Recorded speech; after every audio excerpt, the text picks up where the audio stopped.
Bienvenidos a Sonidos de Psicología, el podcast del Colegio Oficial de la Psicología de Madrid.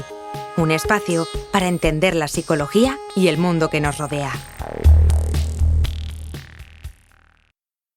Pues comenzamos este podcast en el que vamos a tratar la idea de trabajo, desigualdad y salud mental, el reto pendiente para las mujeres desde una perspectiva jurídica. Y en este sentido creo que no hay mejor persona que nos pueda, o mejor mujer, porque en este caso tenemos a una letrada que nos pueda hablar desde esta perspectiva, perspectiva jurídica e institucional. Contamos hoy con una invitada excepcional, Beatriz Rodríguez Villar, letrada del Consejo de Estado, por cierto, que trabaja en la sección séptima, que es la que atiende todos los asuntos relacionados con igualdad, aparte de otras cuestiones.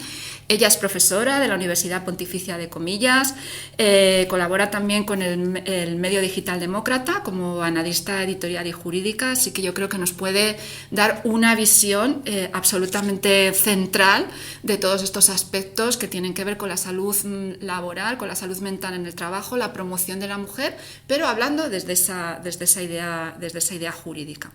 La verdad es que, Beatriz, antes de comenzar me gustaría compartir una pequeña cosita que yo creo que también está en tu intrahistoria, ¿no? Porque a veces cuando hacemos las presentaciones pues hablamos de todo lo importante de nuestros currículum, que no es poco, letrada del Consejo de Estado, pero hay una historia muy bonita, y es que gracias al abuelo de Beatriz, muchos de los que estamos aquí, hay toda una generación que estudiamos con la EGB. Y su abuelo, José Luis Villar Palasí, fue, digamos, el propulsor, el creador, el jurista que estaba detrás de todo esto. Pero en mi caso no solo tengo que agradecer a tu abuelo la educación general básica, sino también la UNED. Cuando él estaba de ministro, la UNED comenzó su andadura. Así que, bueno, es una pequeña intrahistoria, pero me parecía bonita poderla compartir, que o detrás de toda esa formación jurídica tan potente que tú tienes como letrada del Consejo de Estado, pues está esa historia preciosa de tu familia, que es bonita compartirla. Bienvenida, Beatriz. Pues muchas gracias por la invitación, es un placer estar aquí. Gracias también por esa mención tan entrañable a mi abuelo, que se sentía especialmente orgulloso de haber impulsado la UNED. Era uno de los logros que mayor satisfacción le produjo, así que muchas gracias.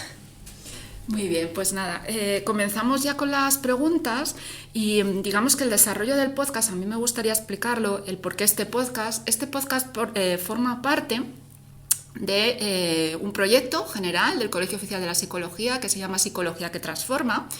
Y a mí he tenido el honor de poder coordinar, o estoy coordinando en la actualidad, el área de psicología y mujer, y en cada una de las actividades de este área de psicología y mujer estamos desarrollando jornadas, talleres, mesas redondas y también podcast. Y es aquí donde surge la idea de este podcast, esta idea en la que Beatriz Rodríguez Villar nos va a aportar ese conocimiento jurídico tan potente que ella tiene como jurista de reconocido prestigio. Así que vamos a empezar con una visión general, Beatriz, y luego ya vamos a las cosas más concretitas. Entonces, como diagnóstico general, con tu experiencia como letrada del Consejo de Estado en la universidad, y toda tu experiencia jurídica, ¿cómo ves tú el tema de la desigualdad laboral y la salud mental en el caso de las mujeres en España?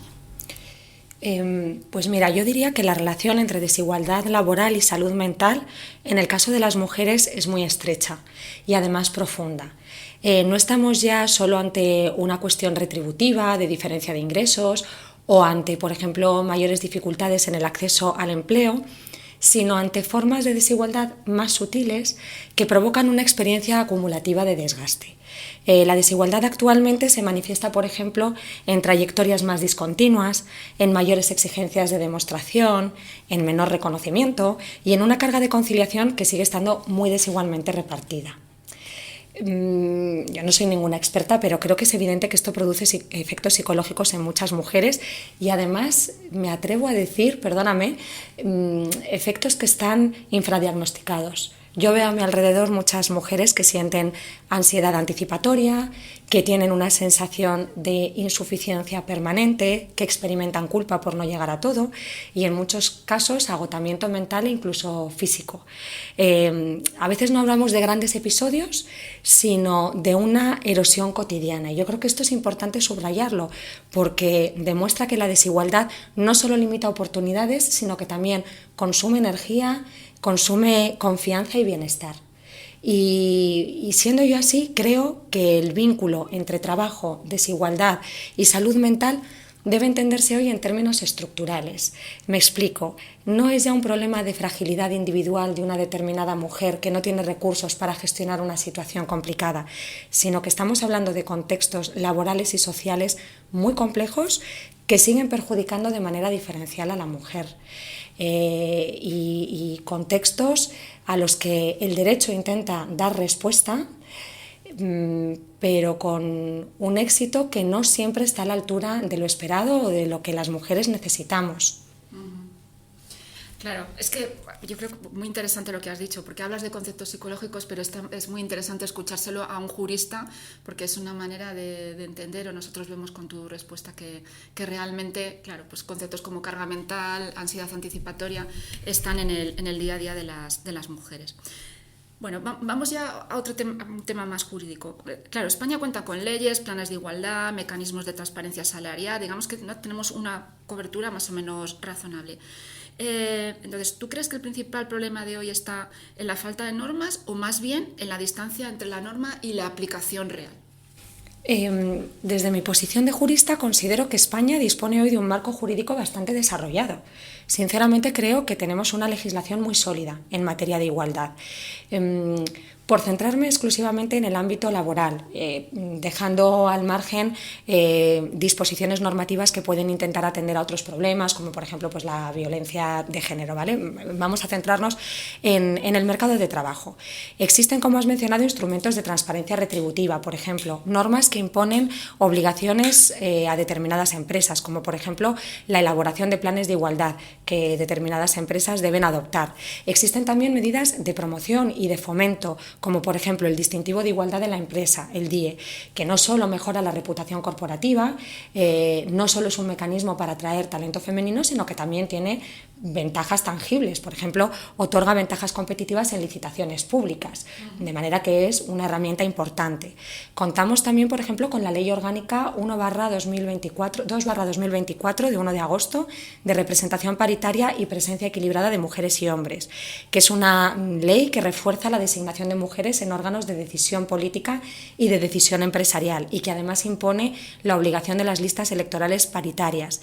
Existen también medidas de conciliación, por ejemplo, permisos de maternidad y paternidad iguales e intransferibles, por mencionar algunos ejemplos, ¿no? Por lo tanto, es evidente que hay, como decía, un marco normativo estable y aunque hay mejoras normativas que todavía están pendientes, a mi juicio, esta pequeña lista ejemplificativa demuestra que el problema no deriva de la inexistencia de normas o de la insuficiencia de normas, sino, como tú apuntabas, de la distancia real entre la norma y su efectividad práctica. Sí, o sea, a veces la igualdad se cumple de manera formal, pero no materialmente. Existen protocolos, registros, planes, y eso no se traduce siempre en cambios reales en la promoción de las mujeres, en la organización del tiempo de trabajo, en la corresponsabilidad o incluso en la cultura profesional o la cultura empresarial. Por lo tanto, creo que hemos avanzado mucho en el plano declarativo e institucional, pero no tanto aún en la transformación de la realidad, que sigue impulsada muchas veces por inercias que arrastramos desde hace mucho tiempo y que no benefician precisamente a las mujeres, ¿no? Yo creo que ahí está el reto principal de esta etapa en la que nos encontramos, en conseguir que todas estas medidas se traduzcan realmente en una mejor inserción de la mujer en el mercado laboral en todos los sentidos. Uh-huh. Claro, es que bueno, una de estas inercias que dices es, por ejemplo, el llamado concepto techo de cristal, ¿no? Donde las mujeres bueno, estamos accediendo, en este caso a la función pública, por ejemplo, o en la empresa privada, pero siempre parece que las mujeres no llegamos arriba, ¿no? Pues, por ejemplo, en el caso del cuerpo de catedráticos, ¿no? O otros cuerpos de la Administración General del Estado, siempre, de la Administración del Estado, siempre hay diferencias. Entonces, desde tu experiencia en instituciones públicas, ¿cómo se manifiesta realmente este límite, que es tan invisible, ¿no? Que hace que las mujeres no lleguemos a esos puestos de alta responsabilidad? ¿Tú cómo lo ves? Es un límite invisible, como bien dices. Este techo de cristal no suele presentarse hoy como una prohibición explícita, como es evidente, faltaría más, a llegar a determinados puestos de responsabilidad, sino que se manifiesta de manera más sutil. Por ejemplo, en quién recibe determinadas oportunidades, en quién entra en los círculos de confianza, en quién está cerca de las personas que tienen que tomar decisiones estratégicas importantes, o las personas que tienen la responsabilidad de efectuar algunos nombramientos, quién se considera que está disponible para asumir responsabilidades, quién tiene que acreditar constantemente su valía, ¿no? Por ejemplo, está claro que hay muchas mujeres que llegan a puestos de responsabilidad, pero en general lo hacen asumiendo un coste muy superior al que asumen los hombres en esos mismos puestos. Y a medida que se aproximan a puestos de alta responsabilidad aparecen filtros menos visibles. La expectativa de disponibilidad total, la hiperconectividad, la existencia de redes informales de poder, la existencia de ciertos perjuicios sobre la manera de ejercer el liderazgo, o la capacidad de adoptar decisiones incómodas, o la manera de proyectar autoridad, de hacerse escuchar, el distinto rasero en la evaluación del rendimiento. Todo esto pone de manifiesto que realmente no hay un muro jurídico, sino que ese techo de cristal hoy en día se materializa en la existencia, en una combinación de factores, de la cultura organizativa, de prejuicios, como decía, de reglas no escritas. Y precisamente por eso es más difícil de combatir, porque no siempre deja una huella explícita y, sin embargo, sí produce efectos muy reales. Hasta tal punto es así que muchas veces el problema no está ya en la falta de oportunidades para acceder a los puestos de mayor responsabilidad. Esto a veces sucede, pero no siempre es el problema. El problema muchas veces está en la negativa de las propias mujeres para aceptar esos puestos. Y no porque no consideren que están capacitadas, sino porque hacen un balance del coste personal y familiar que puede suponer, por ejemplo, aceptar un ascenso, y prefieren no verse expuestas a determinadas renuncias. Y esto claramente demuestra que hay un problema que debemos resolver, porque normalmente un hombre al que se le presenta esa posibilidad de promoción no se plantea estas cuestiones. E incluso iría más lejos. En algunos casos esa autolimitación sí deriva también de un problema de autoestima y de confianza de las mujeres en sus propias capacidades, de un temor a no estar a la altura, que muchas veces no se corresponde con el talento real de la mujer y que tiene raíces psicológicas y sociales mucho más profundas. Claro, sí. La verdad es que este es un tema que, como tú bien dices, es un intangible, no se ve, no está materializado, pero es una realidad que vivimos las mujeres, y yo creo que con todos los factores que has explicado, dan cuenta de la situación que vivimos y que explican el por qué haya muchas mujeres que no lleguen a esos puestos. ¿Tú crees que realmente siguen existiendo barreras en el acceso de las mujeres, por ejemplo, en tu caso, ¿no?, que conoces bien a los grandes cuerpos del Estado, pues notarios, registradores, abogados del Estado, sigue existiendo esos problemas? Porque al final las oposiciones se consideran un mérito una elección meritocrática. ¿Tú cómo lo ves? Pues mira, creo que en la administración pública y en los grandes cuerpos de la administración del Estado se han producido avances indudables. Y no solo porque hoy hay más mujeres que hace varias décadas, sino además porque esas mujeres tenemos más visibilidad y más presencia. E incluso te diría que en algunos cuerpos las mujeres ya son mayoría. En altos cuerpos de la Administración, por mencionar algunos ejemplos concretos, en el cuerpo de inspectores de Hacienda hay más mujeres que hombres, y en el de administradores civiles del Estado también.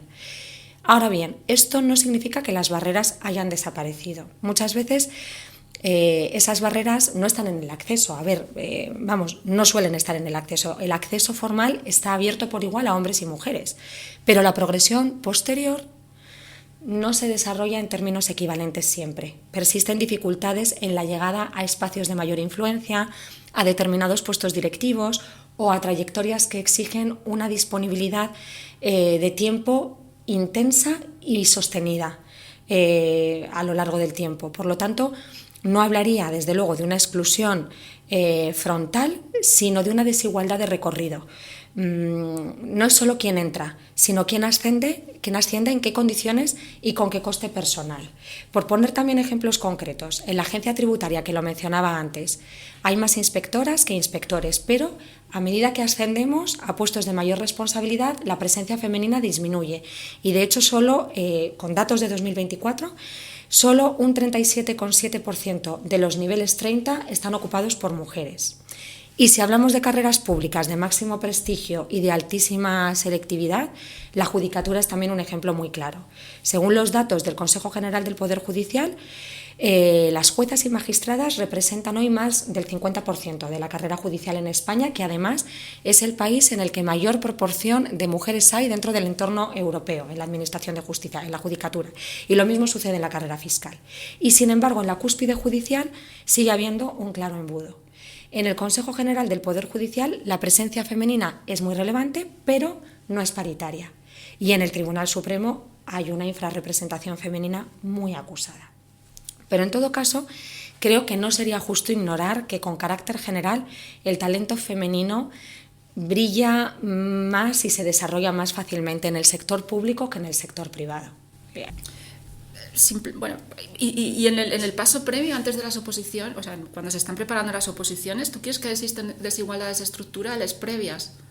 Por ejemplo, en este, ya os digo que en este proyecto que tenemos de Psicología que Transforma, relativo a la salud laboral, por ejemplo, también se va a hablar del acceso de las mujeres a las carreras técnicas tipo ingenierías y demás, ¿no? Como las mujeres, no es que tengamos más dificultades con las matemáticas, pero sin embargo nos apuntamos menos a esas carreras. Pues a eso me refiero. En el mundo de las oposiciones también ocurre lo mismo. No es tanto una dificultad, pero si hay algo previo estructural que hace que las mujeres vayan menos o no, o ahí estamos igual.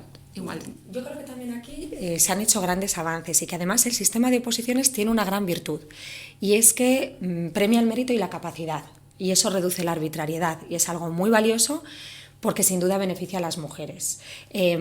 Hoy ya somos mayoría en el número de estudiantes matriculados en las universidades y también mayoría entre quienes terminan sus estudios superiores.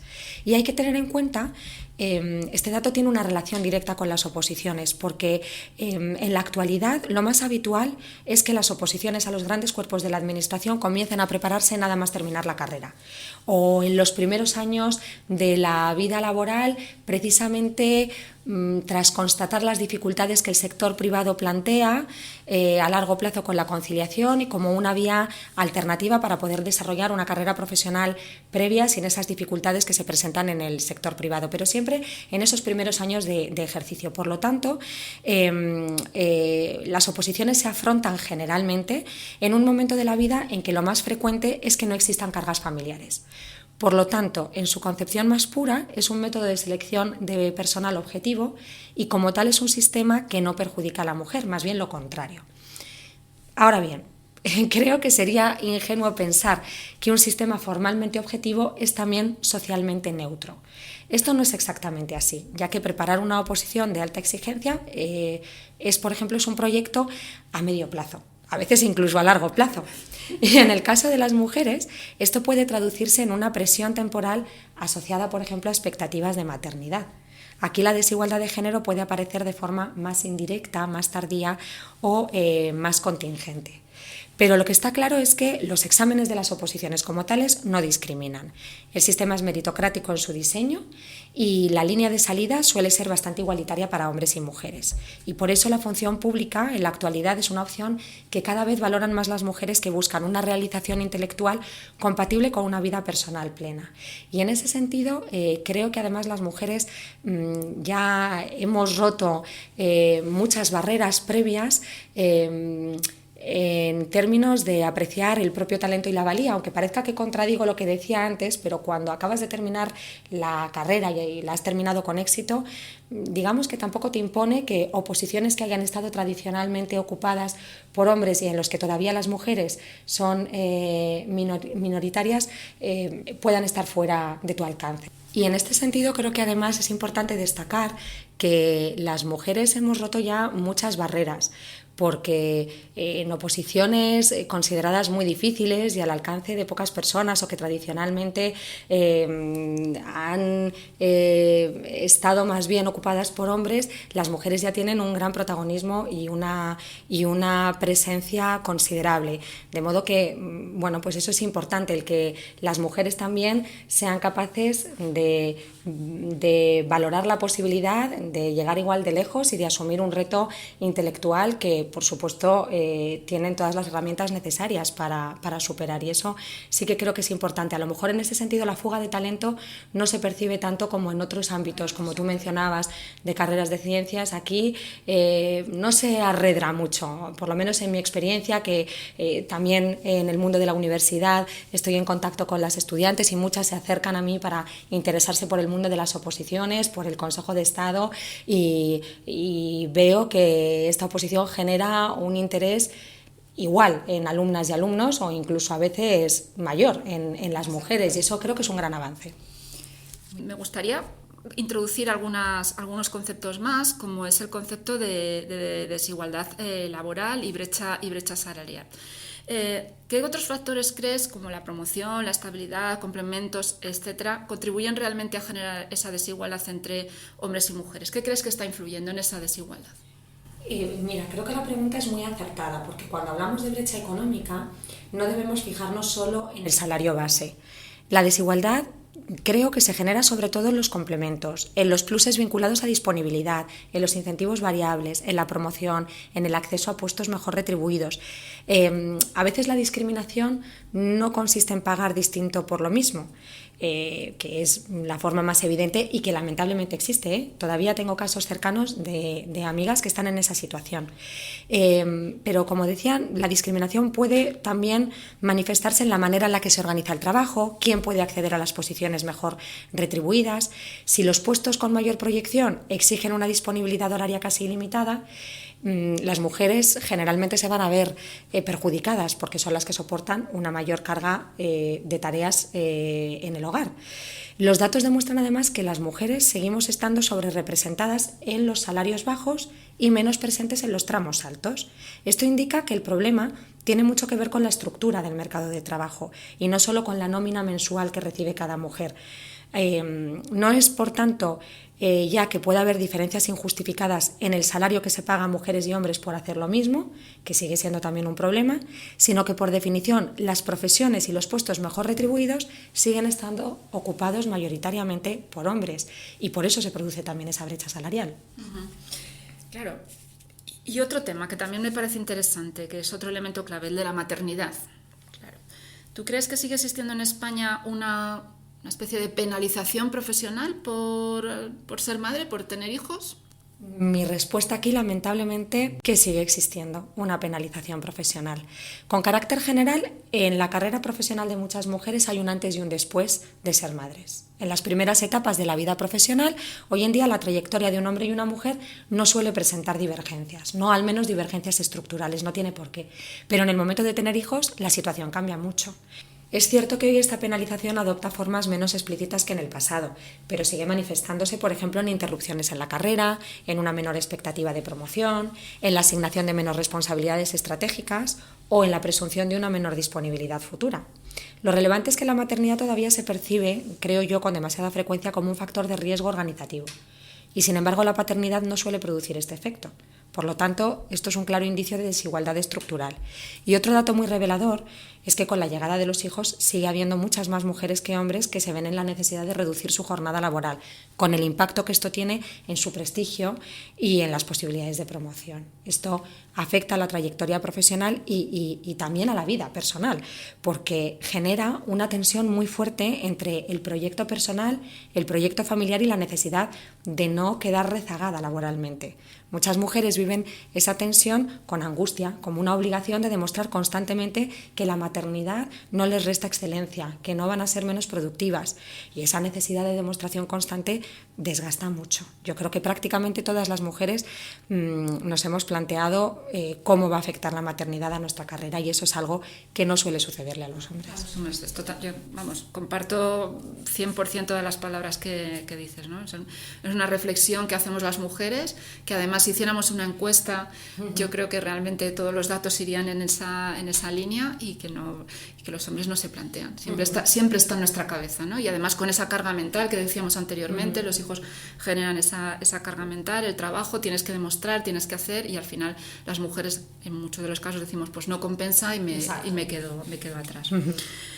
Bueno, claro, este es el Colegio Oficial de la Psicología, así que nos toca hablar más concretamente de salud mental, y me interesa mucho tu enfoque. Tú eres jurista, pero hablar de salud mental contigo creo que puede ser muy enriquecedor. ¿Qué consecuencias, desde tu punto de vista, qué consecuencias psicológicas pueden derivarse de toda esta precariedad laboral? La invisibilización profesional o las dificultades que podemos tener las mujeres para acceder a posiciones, puestos de responsabilidad. ¿Cómo hace un análisis de esto un jurista? Bueno, aquí me gustaría ser muy prudente porque no soy ninguna experta en la materia y encima estoy en este foro en el que sí lo sois. Pero bueno, aun siendo así, y ya que me das la oportunidad de compartir mi punto de vista, creo que las consecuencias psicológicas pueden ser muy variadas. Desde luego, algunas de las más evidentes son el estrés y la ansiedad que sufren muchas mujeres como consecuencia de estos factores que mencionabas. Pero podríamos hablar también, por ejemplo, de la pérdida de autoestima profesional, de mujeres que no ven reconocida su valía en su trabajo, del famoso síndrome de la impostora, de la hiperexigencia, de esa sensación de invisibilidad que mencionabas o de estancamiento por la falta de promoción, y todo ello además genera un agotamiento emocional severo, ¿no? Cuando una persona percibe que su esfuerzo no se traduce en reconocimiento o que tiene que rendir más que los demás para obtener lo mismo, aparece una forma de desgaste muy profunda, y si a eso le sumamos la precariedad y la incertidumbre que afectan más a las mujeres, el impacto en la salud mental puede ser considerable. Por eso yo creo que sería importante abordar esta cuestión no como algo estrictamente emocional o subjetivo, no interpretarlo en clave exclusivamente personal, porque muchas veces no estamos ante la dificultad individual de adaptación de una mujer a una situación adversa que le viene grande, sino que estamos ante una respuesta humana que es comprensible en entornos objetivamente desiguales. Esa sensación de desigualdad se manifiesta como una injusticia, y el percibir esa injusticia no siempre es fácil de gestionar. No todos tenemos los recursos suficientes para enfrentarnos a esa realidad. Claro, es que has introducido una palabra muy interesante en el mundo de la psicología, ¿no? Hablamos muchas veces de ese agotamiento, de esa carga mental que tenemos las mujeres, porque en el fondo hay como una especie de doble jornada, ¿no? Tú trabajas por la mañana, y tienes una responsabilidad, y luego tienes todas las responsabilidades familiares, ¿no? Entonces, ¿tú crees que estamos realmente infravalorando el impacto de esta doble carga que tienen en las mujeres en términos de estrés, de desgaste o de cualquier otro punto de vista? Pues sí, la verdad es que sí lo creo, y eso que percibo que también en este ámbito se están haciendo avances significativos. En los últimos tiempos empezamos ya a escuchar hablar bastante de la carga mental de las mujeres, y creo que el simple hecho de reconocer que existe y de hablar de ello es ya un paso importante para poner de manifiesto que es un problema que necesita respuesta. Pero aún así seguimos infravalorando mucho el impacto de la doble jornada y sobre todo de esa carga mental, porque no se trata ya solo de trabajar dentro y fuera de casa. Yo creo que eso hoy en día nos afecta tanto a hombres como a mujeres, o por lo menos yo quiero creer que son mayoría los hombres que, además de ejercer sus responsabilidades profesionales, asumen un rol activo e importante en el reparto de las tareas domésticas, en el cuidado de los hijos, etcétera, etcétera. Pero es esa carga mental, ¿no? El sostener la organización invisible de la vida cotidiana, tener que anticipar, coordinar, recordar, resolver, cuidar, por decirlo de forma expresiva. Yo creo que todas las mujeres que trabajamos y somos madres sabemos lo que es enfrentarnos a tener que preparar los menús de la semana, a contestar los correos que envían del colegio de los hijos, a acordarnos de pagar el regalo de cumple de algún compañero, a organizar las idas y venidas de todo el mundo, a reponer las prendas de ropa que se han quedado pequeñas, a comprar la cartulina que necesitan, en fin, que es esa carga que no se ve, pero consume muchísima energía cognitiva y emocional. Y tiene efectos claros sobre el descanso, sobre la capacidad de concentración, sobre la capacidad de recuperación y, en último término, en los casos más graves, sobre la salud mental. Porque bueno, hay mujeres que tienen esa sensación de abandono, de que ese trabajo no se les reconoce, de soledad, de sobrecarga, de saturación. Y creo que por eso la conversación sobre la igualdad no puede limitarse hoy al empleo en sentido estricto, sino que tiene que abarcar también el ámbito de la corresponsabilidad. Hasta que no exista esa corresponsabilidad real en el ámbito doméstico y de los cuidados, muchas mujeres seguirán compitiendo en el mundo laboral con una carga mucho más pesada que la de los hombres. Pues hablabas de este concepto de de corresponsabilidad, y que muchas veces, claro, las mujeres no es tanto que los hombres no participen, que también, que ya afortunadamente todo esto está cambiando, pero sino de esa corresponsabilidad compartida, de esa carga mental que realmente cae la pelota en el tejado de las mujeres, ¿no? Y recuerdo que una vez un psicólogo especialista en temas de intervención con parejas, pues ejemplos que ponía, ¿no?, sobre esto de la carga mental, que muchas veces no es tanto el haz la maleta, ¿no? Las maletas la pueden hacer el hombre o la mujer, pero es la mujer quien está pendiente en tienes que meter la crema de los niños, tienes que meter el no sé qué de los niños, ten cuidado que no se olvide de la medicación de los niños, ¿no? Y eso es una carga mental, no es tanto hacer la maleta, afortunadamente ya en eso hemos ido avanzando, pero todavía que ese paso en el que exista una verdadera corresponsabilidad y que eso todo va sobre nuestra carga.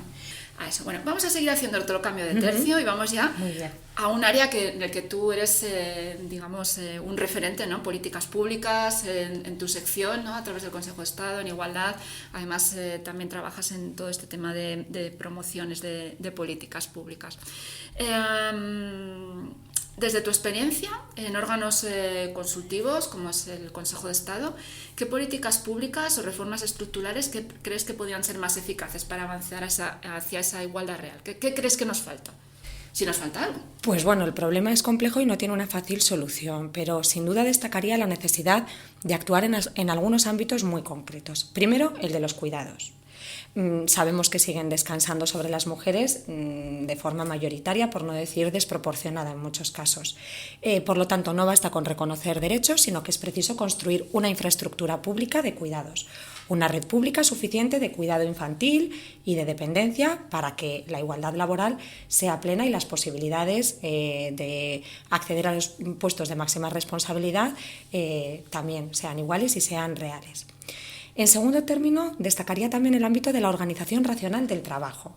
Es decir, si se sigue premiando la disponibilidad ilimitada, la hiperconectividad, pues la desigualdad no se va a eliminar.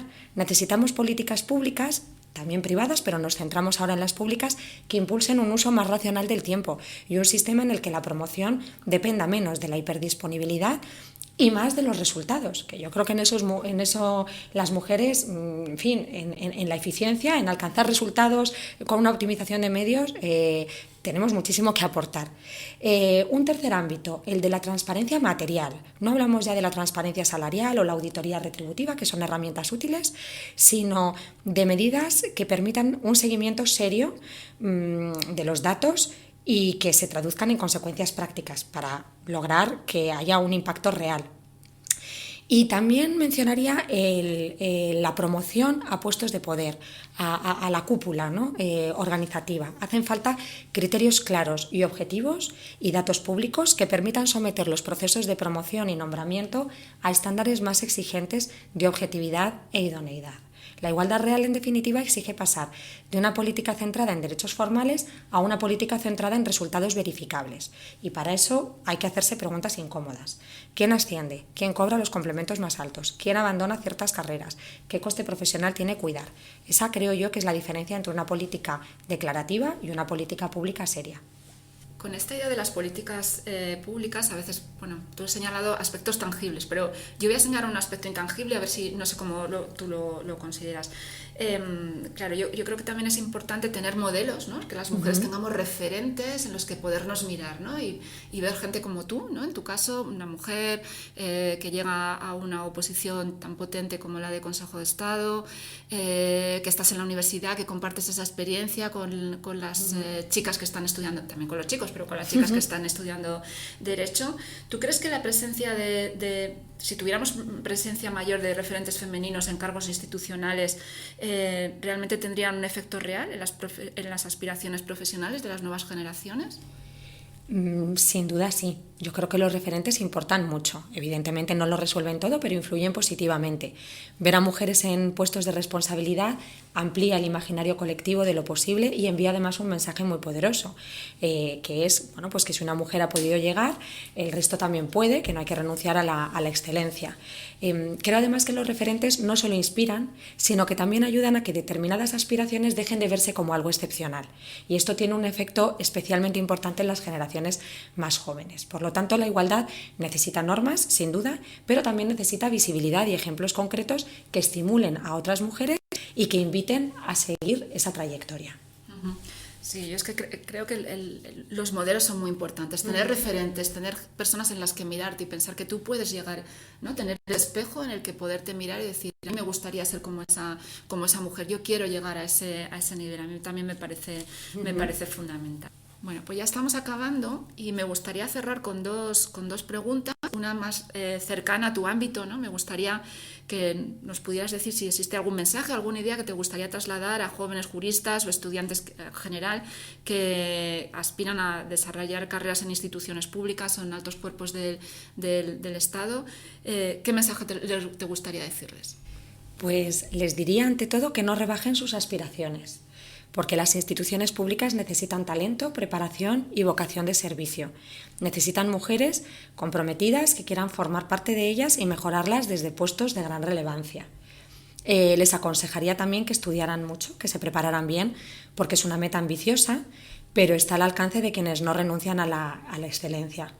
Que no desfallezcan durante la preparación de las oposiciones si ese es el camino que quieren seguir, porque sin duda es duro y hay que hacer muchas renuncias, pero merece la pena. Merece la pena porque te permite desarrollar una carrera profesional que no solo es estimulante desde el punto de vista intelectual, sino que también tiene una dimensión práctica indiscutible. Al final, la función pública te permite participar en asuntos públicos y poner tu formación y tus conocimientos al servicio de una causa común, que es mejorar el funcionamiento de los servicios públicos y, a la postre, mejorar la sociedad en la que vives.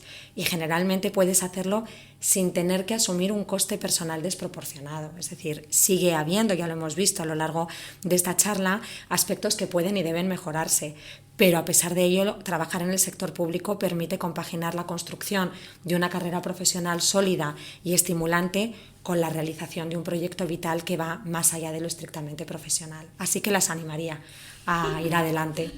Muy bien. Y en términos generales, ¿cuál sería tu último mensaje? ¿Qué te gustaría transmitir desde ese punto de vista jurídico a la sociedad y especialmente a las mujeres, ¿no? ¿Qué nos falta desde tu punto de vista? Pues nos falta, un poco enlazando con lo que decía antes, esa red de apoyo, que muchas veces también la tejemos entre nosotras o sirviéndonos pues de la ayuda familiar, que desde luego es inestimable, pero no puede descansar al final el desarrollo pleno de una carrera profesional en tu circunstancia particular y en los recursos de los que tú puedas disponer. Necesitamos que con carácter general el ordenamiento jurídico articule de verdad medidas de promoción que van más allá de reservar determinadas cuotas. Se necesita partir de la base. Yo creo que en la formación ya hay mucho trabajo adelantado y que el problema está en esas ayudas que tienen que llegar desde las instancias públicas para favorecer que las mujeres podamos en efecto desarrollar esas carreras profesionales sin tener que renunciar a una faceta personal o que podamos encontrar un equilibrio que tantas veces es tan difícil y sobre todo, bueno, pues también trataría de modificar de alguna manera, y en esto creo que los psicólogos tenéis muchísimo que aportar, los patrones de conducta y también la conciencia cívica, que no juzguemos tanto a las mujeres, porque todavía sigue habiendo muchas que prefieren dejar a un lado su carrera profesional y es absolutamente respetable y tampoco hay que penalizarlas. Por lo tanto, hay que articular medidas que ayuden a aquellas mujeres que quieren desarrollar una carrera profesional ambiciosa a poder hacerlo sin un gran coste personal y al mismo tiempo respetar la decisión individual de todas las mujeres y hacer en ese sentido un trabajo colectivo como ciudadanos y como sociedad para que cada una podamos adoptar las decisiones que más nos enriquezcan. Pues muchísimas gracias, Beatriz. Ha sido todo un placer, un honor que nos des este punto de vista tan interesante que a veces a los psicólogos se nos escapa, los aspectos más jurídicos y más de planificación, pero que yo creo que ha sido... pues no sé, que te lo digo con el corazón, una gozada escucharte, creo que ha sido una maravilla poderte escuchar y que no sabes cuánto nos enriqueces en este proyecto de Psicología que Transforma, especialmente en el área que me toca a mí coordinar de Psicología y Mujer. Tu visión creo que ha sido, bueno, muy, muy, muy interesante.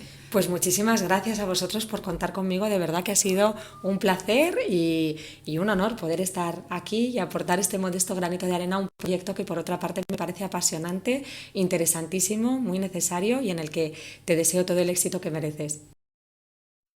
Esperamos que hayas disfrutado de este podcast.